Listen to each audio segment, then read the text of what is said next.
What up, though? So this is Saturday's makeup show because I was on the fucking desk. I couldn't get up.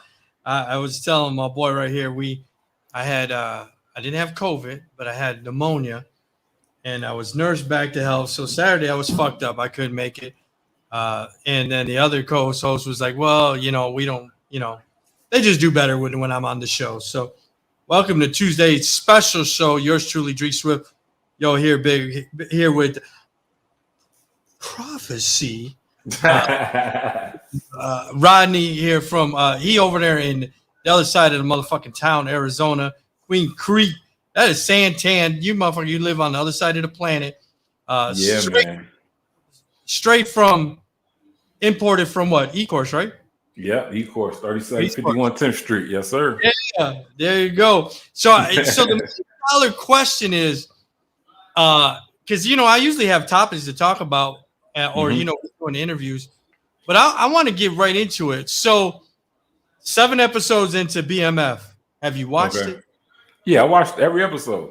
Okay, so you saw White Boy Rick, Eminem dressed up, looked funny as fuck. He looked like he looked like a Griswold instead of White Boy Rick. He looked like the Griswolds. Well, what they might. I don't know. That might have been like if they planned the story, it might have been before he really blew up. He was already had like a name buzz. I think that was before he had his money, White Boy Rick. Right. He didn't look like too much of nothing. Right, he didn't. Right, but so what do you think of its authenticity? I mean, it's based in a town where you're from. I'm from Southwest Detroit. You're from E-Course, River Rouge area, so we all from the same kind of neck of the woods. I mean, what do you think so far? I mean, I know that's a little 3 years, right? Before your time. It's before my time, but I know them personally. You know what I mean? So, like, if you're from the neighborhood, you know the stories that's true, and you know where like it's based off of. So a lot of the stuff is based in truth, and then it go left for like the Hollywood or the entertainment effect. You know what I mean? So a lot of it is like baseline true, and then it just veers off. And like you can see the mixture of who is who and what names is changed to what that's close to the real name. So if you from the neighborhood, if you know what I mean? But a lot of this shit is just Hollywood effect. But it has a baseline in truth. Right. So I got some questions. So the first episode, I was fucked up. I was blown away the first 10 minutes, right? Because they're repping our city, right? But I was blown away because when I looked over and they were walking through to meet the 12th Street guys, right? I see a Sabrat's hot dog. That fucked me up. I know that was 50 Cent that put in that motherfucker because he's from New York. But I don't want to see Sabrat hot dog in a story from a city where I'm from. Yeah, so the thing about that is only people from here would catch that type of shit though. So he probably threw that shit in there. But one thing for sure though. Did you catch that? I didn't catch that part. I didn't catch that part at all. I caught that right away. I was like, did I say Sabrat's on it? It could have said Coney Island. And I know my boy went up into Coney Island and whatever. But, you know what's crazy about that episode, though? Remember the opening scene when they had the block party? Yeah. In real life, I was there in 2005. That's the crazy. When I looked at it, I thought about like, oh, shit, I was there. You know what I'm saying? I was there with my man Pep. Yeah, we was actually there that day. That's the crazy part. He was home for a couple days or whatever.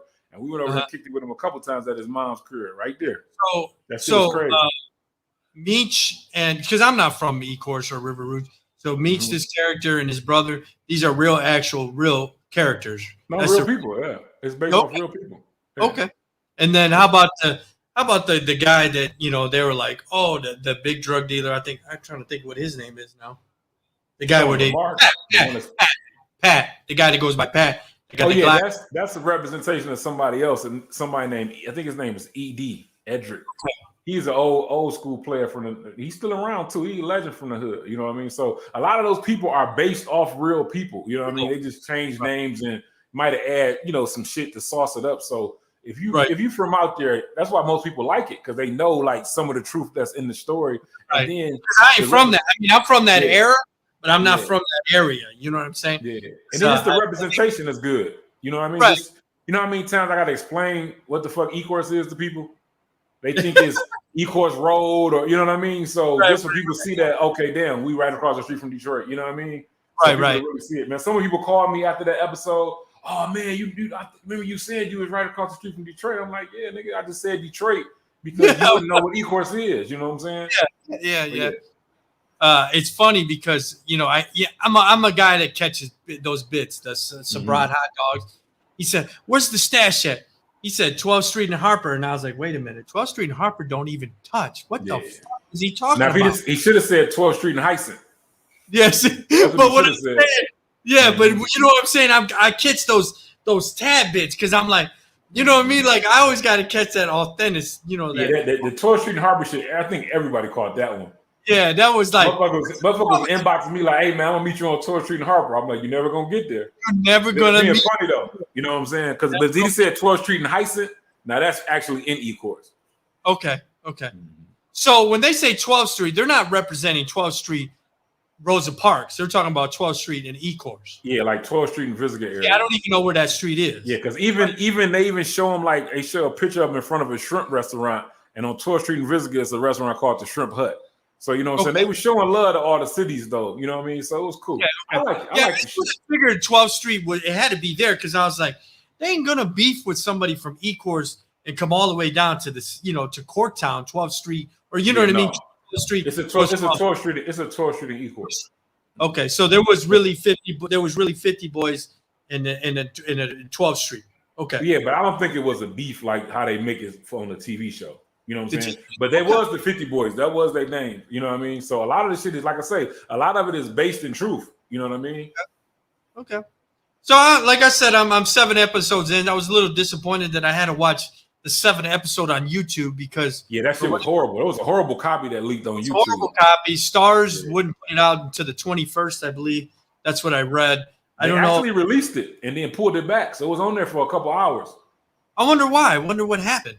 Well, they were trying to have to my understanding, like a bye week, so that way it'll time up to the last episode or go on to the next series of Power when it dropped. Okay. And so they should have held it. They always do that though, have like an off week, and they made a mistake and played it, and then like realized that they shouldn't have played it and pulled it back. Right.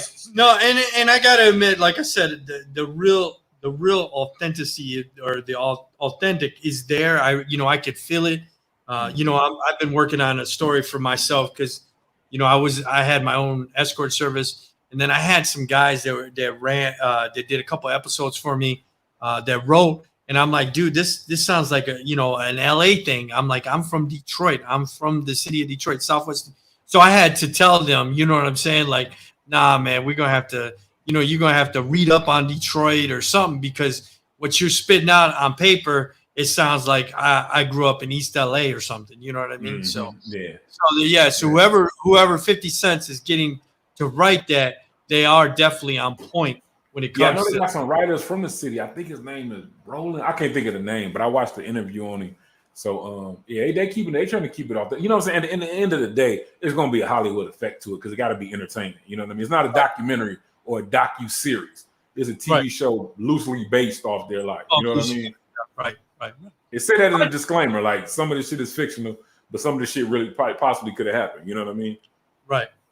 No, I get it.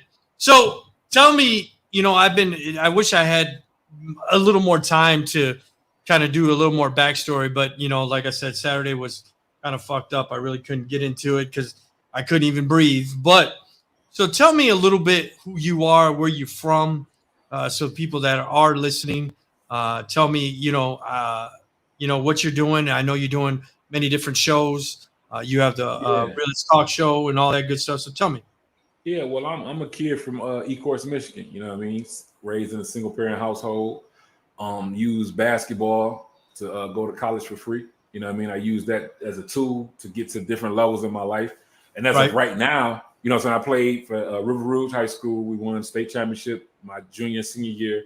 Then I played JUCO ball in Ohio for Owens Community College, and I got a D1 scholarship to Hampton University, at HBCU, best college in the world. And I came back home and just tried to figure out my way. And as of now, I'm a business owner. I'm a photographer. I own Paparazzi Photography. I own a podcast network, Real Ish Radio Network, which right now we got three shows.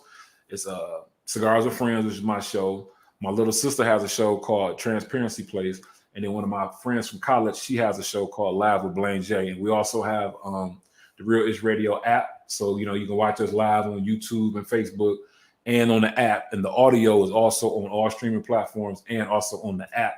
And I also do graphic design. I do flyers, business cards, kind of like a one-stop shop, digital media, T-shirts. You know what I'm saying? Like I literally just pressed this shirt up today just to wear from the show. You know what I mean? Like literally an hour ago. So I mean that's where I'm at with it right now. But like I say, of course, it's layers to me. But if you in a nutshell, that's what I am. I'm an entrepreneur from East Coast, Michigan, and just trying to, trying to build and grow and help some people that I know, put them in position to win, and so we can all win. So I got to give you much love, man. You actually schooled me on how to get it on all the platforms. We were just doing a video cast when we originally first started, first 20 episodes, and Rodney put me on, and so much love, man. So everybody, I love that, and it's always from love from the city, because I had Q that was on the following Wednesday. He was actually the one to help me start, and then you kind of finished it off. So much love, man. So. Much love for word on the street to help us get to where we needed to be, and then just growing, with our merch and all that good stuff. So, man, for sure, man. I'm glad I was able to help, man. I just put you up on the game, and you took it to the next level. That was your work. So, I just had the information. That's all. Right. Well, a lot of people, like I said, a lot of people are not like that. Will share that information, and when you do find a brother, we'll share that. You got to. We literally just had this conversation on my last episode of my podcast. We were talking about entrepreneurship and people hoarding information, and we literally just talked about it. But I'm not that type of person. Like if I see potential, or I see somebody really trying to get it, because sometimes you just get people that just want to do it because they see somebody else doing it. But you see somebody really grinding and really doing it, I have no problem with helping, or at least give information. Like, hey, you can do this. I bump my head so you can duck. That's always my thing. You know what I mean? Like I already been through it. So I ain't gonna let you go through the bullshit. You know what I mean? Right. So my boy, when Lo was on here, he said you were the dog in playing basketball. I know he said you're a little younger than him. What position did you play? Did you play power forward or what? I played 3 through to 5. So small forward to center, just depending on who we was playing against. You know what I mean? So I played. I actually went to his high school for 2 years before I transferred to Rouge. So I always played against Lo. He was older than me. But I always played with older guys, which actually helped, cultivate my game. Like I always was with my uncle, and we were like 10 years apart. So I always was playing with older guys. He didn't at a point in my life, he didn't even want me to play with kids my age. Yeah, so I always played with older dudes, which helped me in the long run, because by me being the smallest, I was a guard. But when I had a growth spurt, I turned into a big man. So now I'm a big man that can dribble in and shoot. So it kind of played a big part in my career and to my success. I mean, that makes sense. I mean, like I said, a lot of times, you do have guys that are really good as kids, and they're like, hey, man, they got to play with men almost, because they, what I mean, their skill level. So, I mean, we'll jump into basketball, and I got some questions for you. So, what do you think of the Pistons so far? I know definitely I thought this year was going to be in a nice building trend, process with who they picked up. But it looks like they're still struggling. I mean, what do you think about the Pistons so far? They're going to need to add some more pieces. They're going to need to add another scorer or another vet. I mean, they had a good pickup in the draft, but he's still a kid. You know what I mean? He still got to go through growing pains. He wasn't about to be a savior. He wasn't coming out as like LeBron, like he can change the organization in his first year. So I think they got a ways to go. I mean, what is they 1-8 or something like that? Yeah, 1-8. I was just going to check them right now. So they're in a rebuilding mode for sure. So this year, I wouldn't expect much. But I got to be honest with you, coming from Detroit, I'm really tired of hearing they're in a rebuilding mode. They're in a rebuilding mode.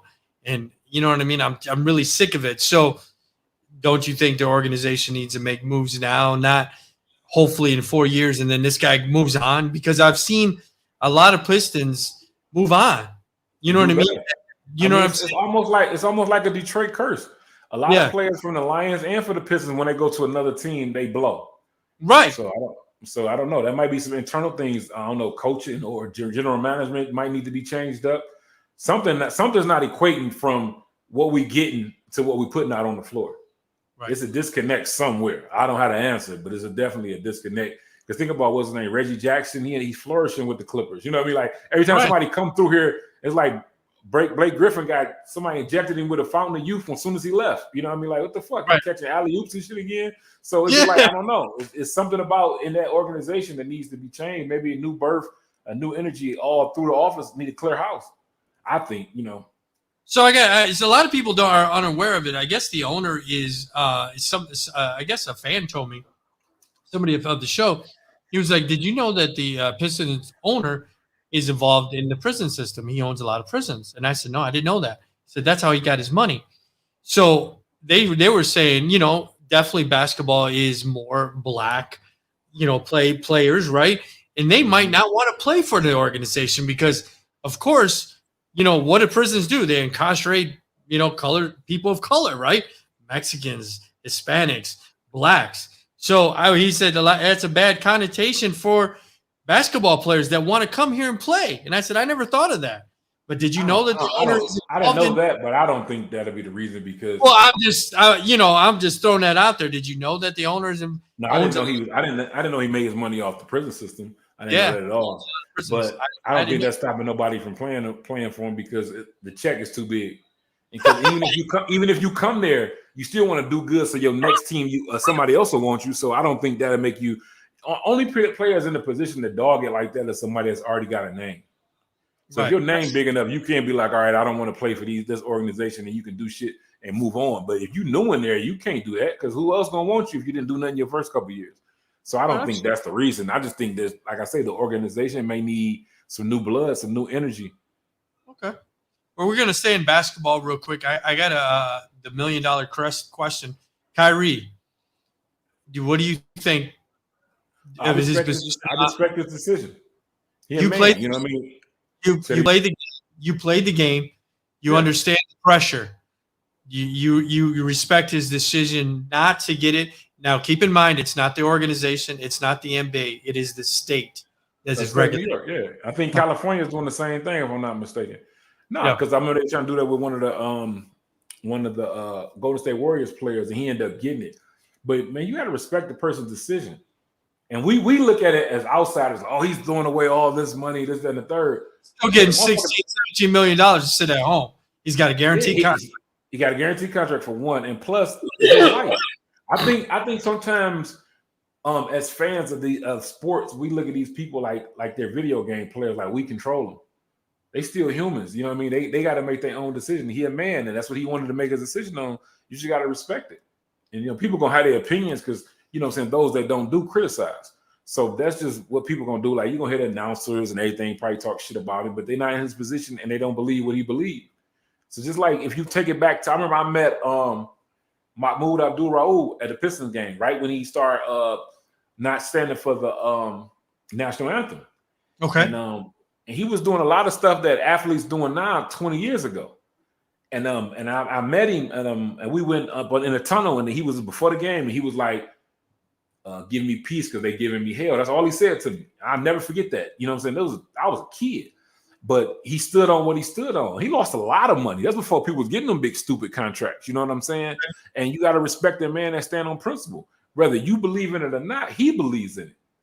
You know what I mean? So I respect the man's decision. He don't want to play. He feel like he don't want to take the shot. So be it. Keep it moving. Keep it moving. Okay, makes sense. So here we'll stay in that whole vaccination world. You got, I call him Ringo Starr, but he plays for Green Bay. He's their quarterback because he looks like Ringo Starr to me. Mm-hmm. But so he big controversy this week or last week. He lied and said he was vaccinated, or he said he was immunized, but he lied and said he didn't have it. What's your thoughts on Green Bay's quarterback, Ringo Starr, not getting it? And then he just basically told the NFL that, hey, I'm going to do what I want.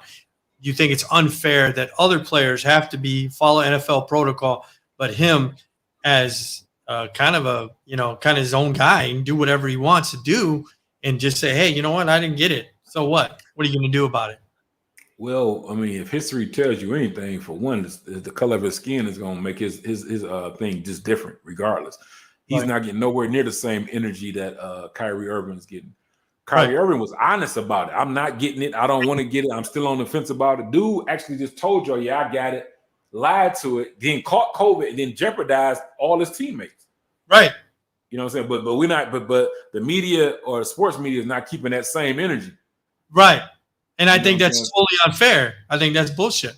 That's because if it was a man of color, black, Hispanic, we would have been fine. We would have been banned. But no, Mr. Man. Look what they doing to Kyrie, and he didn't do nothing like what dude did. Dude literally lied and then put his teammates and organization people in jeopardy. In jeopardy for one of getting sick, possibly losing their life or losing money. You know what I mean? It's so many things that could trigger from that. You know what I mean? So Kyrie is he's sitting on a couch somewhere playing video games. You know what I'm saying?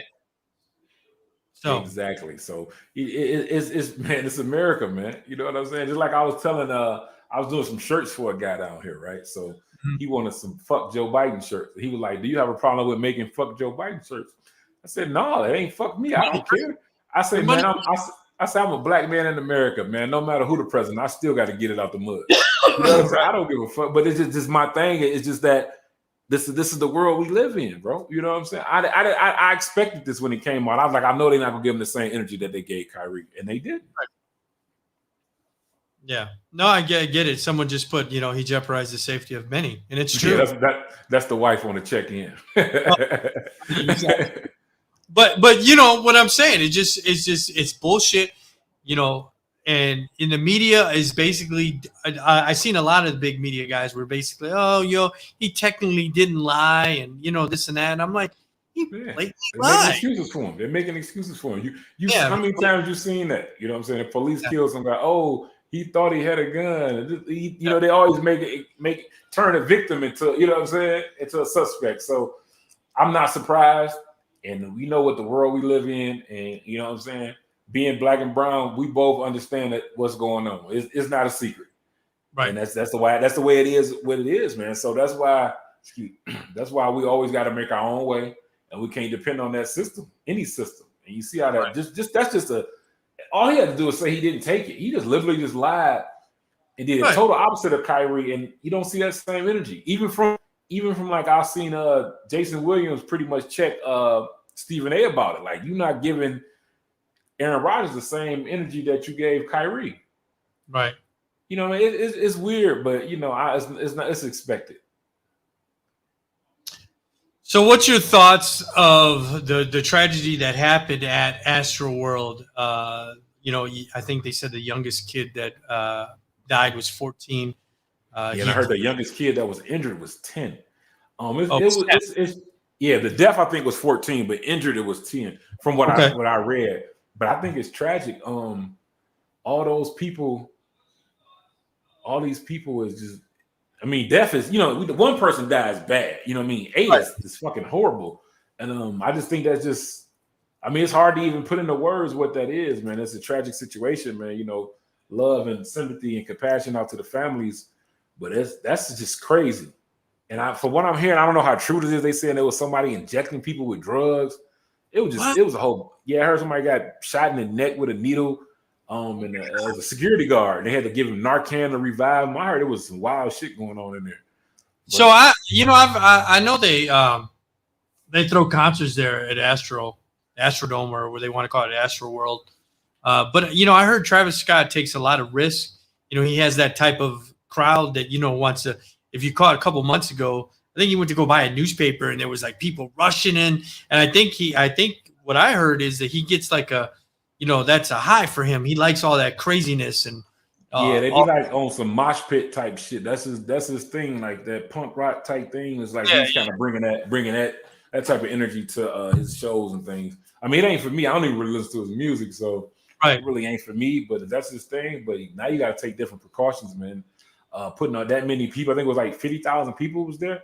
Yeah, that's a lot of people to be in one space, and I think they should have more. I heard people was passing out and mid-show, they showed a clip of him stopping the show, telling security to get this lady or get this guy that just passed out right here. You know what I mean? So that's a different type of energy, and that's something.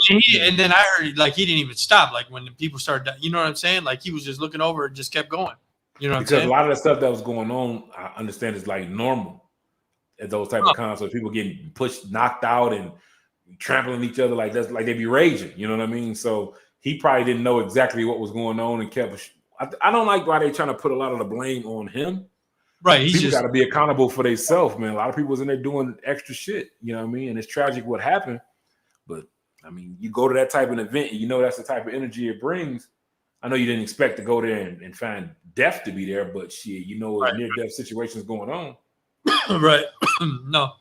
So I missed a lot of things that over the weekend just because I was sick. So I definitely missed, I think the football player that was doing a zillion miles an hour and I'm trying to think of the football player. I can't think of his name, but it's complete. Yeah, I was trying to look it up. And ignorance to be driving that fucking fast. And if I'm not mistaken, did he have a kid in the car? I know he killed the dog, and I don't know if did he kill the lady. I'm trying to think. I'm trying to find the story because I wanted to ask you about it. And he's getting, the media is scorching him right now, and I don't know how long he's going to go to jail. But some things are deserved, man. You play stupid games, you get stupid prizes. You know what I mean? He was out of control, and so all the flack he getting, he deserved that shit. You putting people's lives in danger, kids in danger, and America don't play about killing no goddamn dogs. They really gonna cook his ass. So, yeah.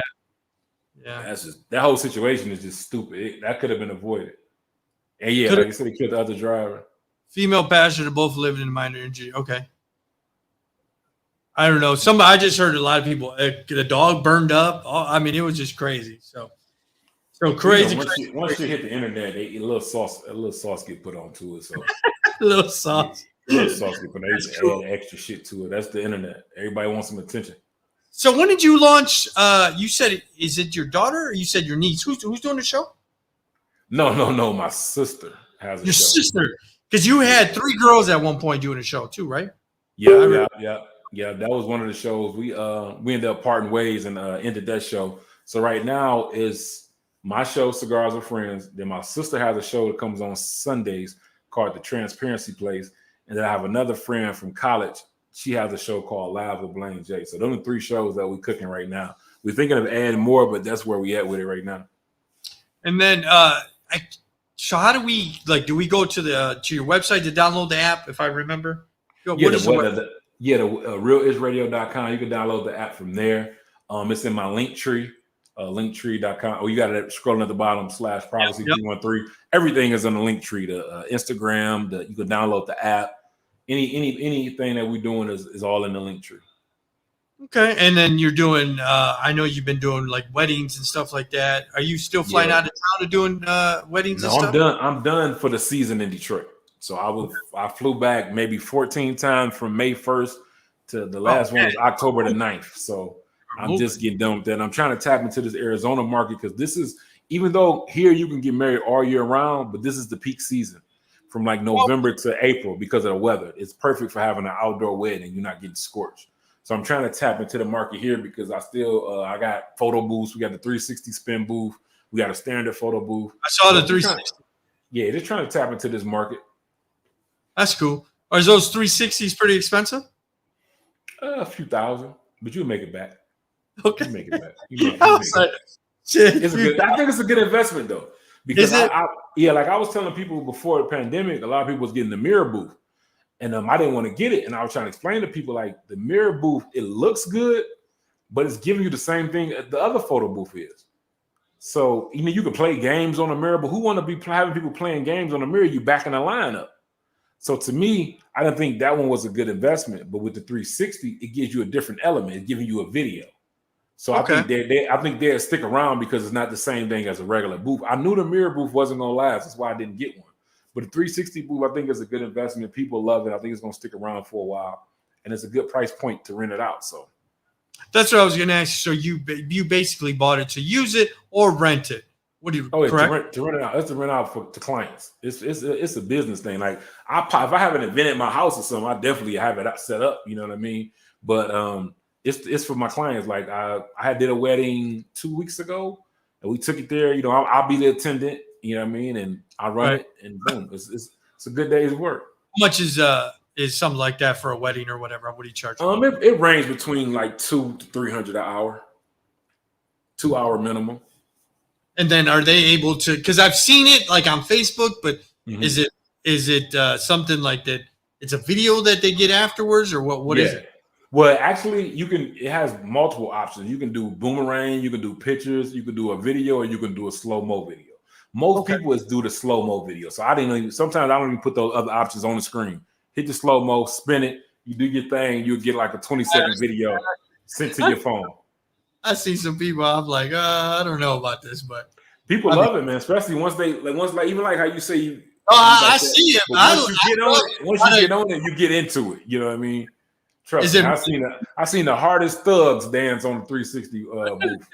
I ain't getting on that. I'm just man, saying. Everybody got that inner kid in them, man. Trust me. Yeah, I go ahead, get on it. I'll watch it. I'll watch it. So it's a good thing. That's a good thing. It's getting popular. I'm seeing more out here than but Detroit back home. A lot of people got it.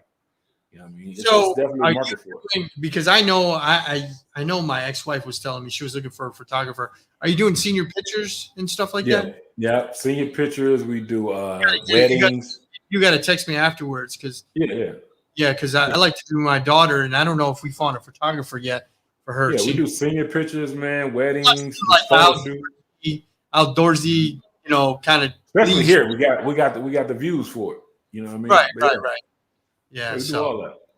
Yeah, you got to hit me up when we get done. But man, I'm gonna wrap this up. Like I said, I know I have about 30 minutes into me. You know what I mean? Mm-hmm. So I was like, I just wanted to bring you on and tell you thanks for everything, man. I really appreciate it. Thanks for helping me out. Thanks for helping word on the street. Sorry, the other couldn't jump on. We just, like I said, it was kind of last minute, and I know at least I could talk to you and chop it up for about 30 minutes. So for sure, man. I appreciate you having me on the platform, man. And we know we're gonna connect, so it's all good. Yeah. So where can they find you one more time? At Prophecy313 on Instagram, and if you go to linktree.com/Prophecy313, all my links in there. The links to the fucking podcast, to the app, to my websites, everything I do is all in one place. Go right to the Linktree/Prophecy313. All right. Tell your wife thank you. I know she's sitting there. She's handing you your water. She's your assistant. I don't have my assistant. Yeah. Teamwork makes the dream work, baby. Oh yeah, another thing, we about to drop a line of cigars. Okay, cool. Yeah. So they should be coming in real soon. But I buy them. You know what I'm saying? Show them on the show. Yeah. K-Side, KA. When are you dropping that? A few weeks. We just did some samples of the bands that we want to use, and it's gonna be dope. It's she got some cigar shops. No, right now we starting it off the hip. We're gonna be selling like it's the dope game. We selling these out the trunk online, and then we're gonna eventually get into the cigar shops. You know what I'm saying? Like right now we're doing like the first run is short. We're gonna do like 200 units just to see how the market is and see what we can do. Because I know just being in the cigar network, as far as my podcast, Cigars with Friends, that's just another avenue that could be almost like merch. You know what I mean?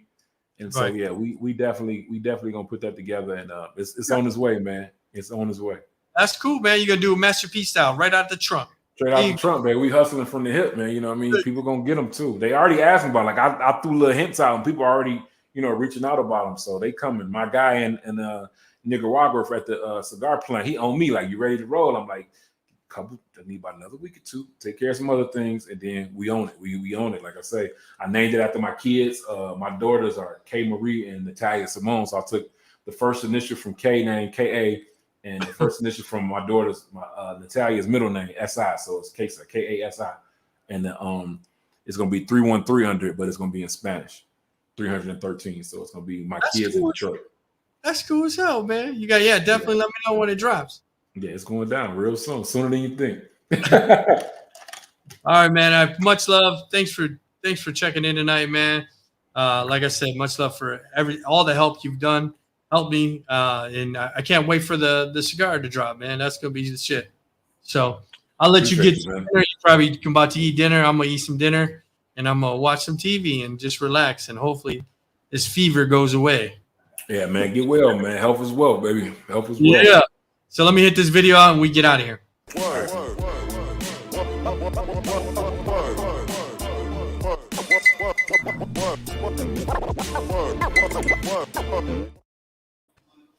I always say, man, make sure you're washing your hands, wearing your mask, and always washing your ass. Peace out, brother.